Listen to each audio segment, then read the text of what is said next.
প্ৰিয় শহীদবৃন্দ, পুৱাৰ সম্ভাষণ জনাইছোঁ।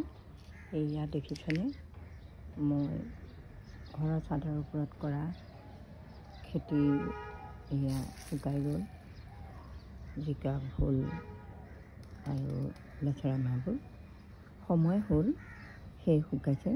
এতিয়া ইয়াত এই ভেটিটোত আচলতে বনবোৰহে গজি উঠিছে, দেখিছেনে? গতিকে মই এই ভেটিটো এতিয়া আকৌ নতুনকৈ লাই, পালেং, ফ্ৰেঞ্চবিন আদি কৰিবলৈ কেনেকৈ পৰিষ্কাৰ কৰি দিম চাবচোন।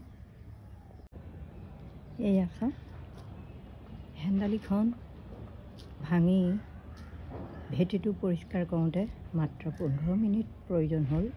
চাওক, আকৌ এটা নতুন ভেটি প্ৰস্তুত কৰিব পাৰিলোঁ। কেনেকুৱা লাগিলে বাৰু? এয়া ঘৰৰ ছাদখনো অলপো বেয়া হোৱা নাই, দেখিছেনে?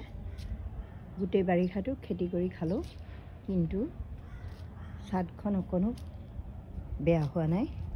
গতিকে এইদৰে পৰিপাটিকৈ কৰিলে আমি শাক পাচলিও বাৰিষা নালাগে, শীতকালিনো আমি এইদৰে খাব পাৰিম। এতিয়া এইটো ভেটিতেই আকৌ মই এতিয়া লাই, পালেং, লফা, চুকা আদি সকলোখিনি কৰিম, একেলগে কৰোঁ কিন্তু দেই। এইজোপা আকৌ বেঙেনা লাগিয়ে আছে, দেখিছেনে নাই? একেবাৰে তল ভৰি ভৰি লাগিছে, দেখিছেনে? সেয়া ইমান ধুনীয়াকৈ একদম বগা বগা, একদম দেখিছেনে? কি সুন্দৰ, একেবাৰে ঘূৰণীয়া হৈ লাগি আছে, নহয়নে বাৰু? কেনেকুৱা লাগিলে বাৰু ভিডিঅ'টো চাই? আহিছোঁ আজিলৈ, ধন্যবাদ।